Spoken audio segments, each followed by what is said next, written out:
Hey everyone, and welcome to Let's Play Legacy of Kain Defiance. This is Leading Man. And I'm the Akari Warrior. And today we're starting off with Kain in the Sarafan Stronghold. And you have to kill these shades again. Yeah, for some reason they sort of magically respawn again, only this time there's actually, I'm not sure if there's more of them or if it's just harder, but they actually tend to get hits in here. I don't know. The end of the last video with Kain was good, though. You took out 4 of those guys in one fell swoop.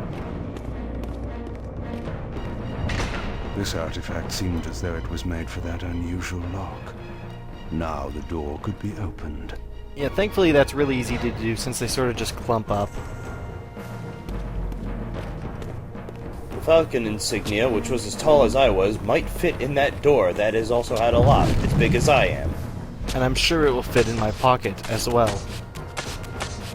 For verily, you do not see it under my cape. So you can also use the sword to break these things. I've never done it, mostly because it takes extra time, and screw that. Too bad you can't kick the walls down. Yeah, that would actually be pretty sweet. Oh look, the door's open this time. So, this level involves a little bit of backtracking through the prison here, but also there's going to be quite a few spots where we sort of circle around. Get used to seeing a lot of this Stronghold. You know what? It's still better looking than Soul Reaver 2 or Blood Omen 2. Easily. Oh, and by the way, you may notice this is the second time I've received Cadaver Laceration. That's due to the fact that I had to reload a save and do everything again, so just FYI, if you're LPing this game, checkpoints don't work the way you want them to.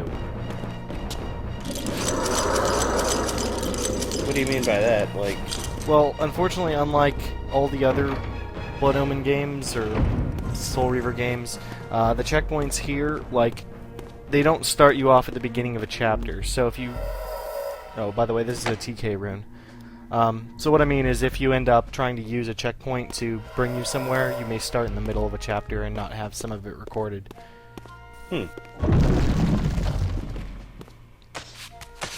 Kinda lame, but, you know, I'll deal with it. It's certainly unusual.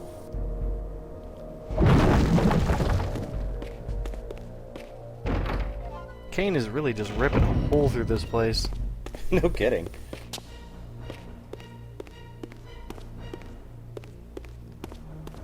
Alright, so everything looks nice, fine and dandy until you get to the end and blam! We have new guys to deal with. These are... I don't know what they're called. I really need to look up some of this stuff. I'm assuming these are just Elite Sarafan Guard. Basically, they work sort of like Berserkers. You'll see that they have a distance attack. If they get far enough, they'll throw a knife at you.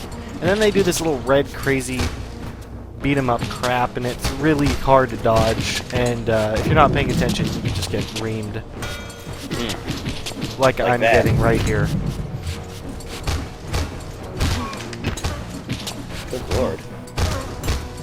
Yeah, I wasn't really quite prepared to deal with this. Oh, that was very informative. I'm glad that you let yourself get that injured so that we would see that message. Yeah, had to. It's a requirement, you know. That was a good exposition of the game there. Totally planned. Also, I'm pretty certain that knife that guy just threw bounced off the wall, which is pretty sweet. Alright, so here I'm actually starting to get a hang of it, and I thought I'd demonstrate that move you were talking about. It's actually in the game, and so in Defiance, you can actually pull someone towards you and do the little blast move, which is pretty cool. It's a nice nod to that cutscene, which I had forgotten existed.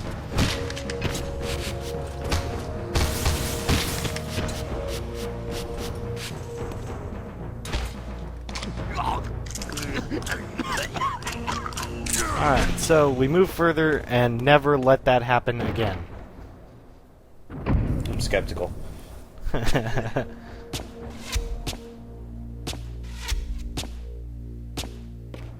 By the way, you can kill the things in this room, I'm just too lazy to do it.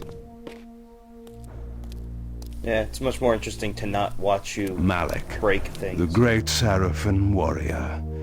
I had met him before. His sword and shield seem to have gone astray. I'm assuming he picked that up due to the large glowing magical particles where his sword and shield should have been. Yeah, probably. He's very observant.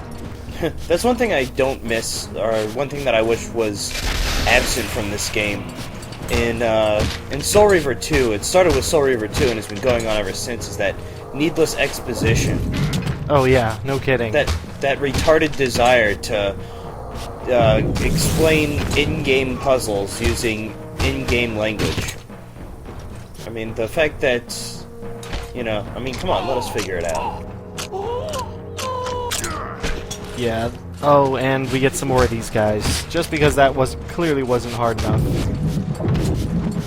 Here I actually start doing things right again. Splitting up enemies, divide and conquer, that kind of thing. They Victus. Yes. Definitely.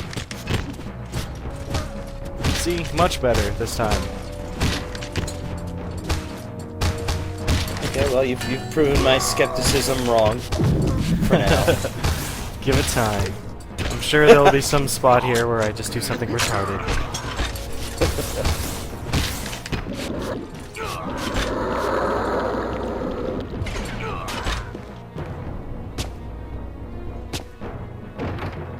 This game just has terrible depth perception, you know? It's kind of interesting that Kain at least has 2 feeding modes. Not sure about Raziel though. Raziel does, for sure. Well, I'll show both of them off in the next video. You kind of end up having to do it regardless due to the fact that the close-up one makes you almost invulnerable. Right. Whereas the other one allows you distance and speed. So, pretty much I'll have to show it off. This is another new enemy that's a spellcaster. They can actually enhance the powers of other guys as well as blowing the shit out of you with magic missile. I'm attacking the darkness. Not totally off. I mean, he is a vampire, so he's sort of like the darkness. That was more thought than necessary, FYI. Oh, dude, I love it when the guys run around in the background while I'm not paying attention. Oh, me too. That's always the best. Unintentional comedy. But being able to kind of move while you feed and also being able to do the close-up of the close-up feeding, both of those are necessary in a game like this, especially that move there. Because in games like God of War, this game, Devil May Cry, all with the similar battle system, they all... That moment, that few seconds of invulnerability are invaluable. Yeah, absolutely. Especially due to the fact that these guys take a ton of health off. If you noticed when I was getting hit by the... Oh, I gotta stop.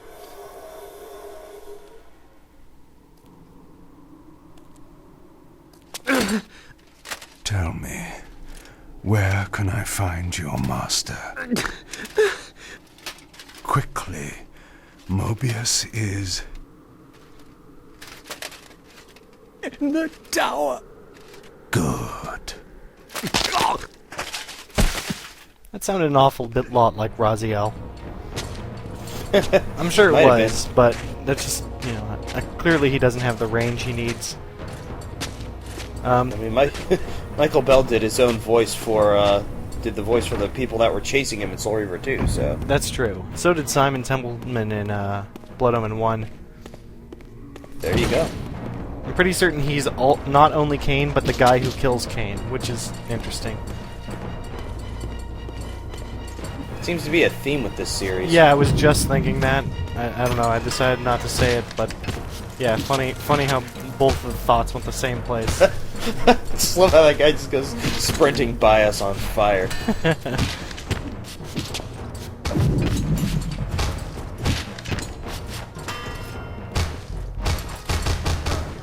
So, the good thing about Cadaverous Laceration, you may or may not have noticed, is that it is a horizontal combo attack. What this means is that you can use it to hit a whole bunch of guys at once if you aim it properly.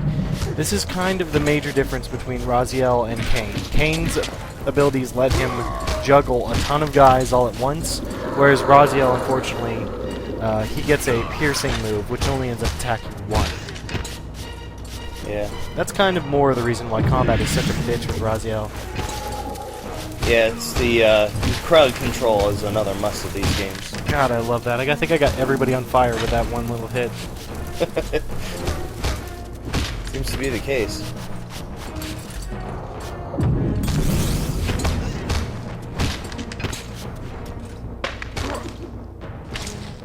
Nice. Gotta show off a little bit for the ladies. That stab just feels so visceral. Oh yeah. If there's any one thing they got right in this game, it was that. I love Raziel's stab. We'll see that next chapter as well, but Raziel's stab is pretty goddamn epic.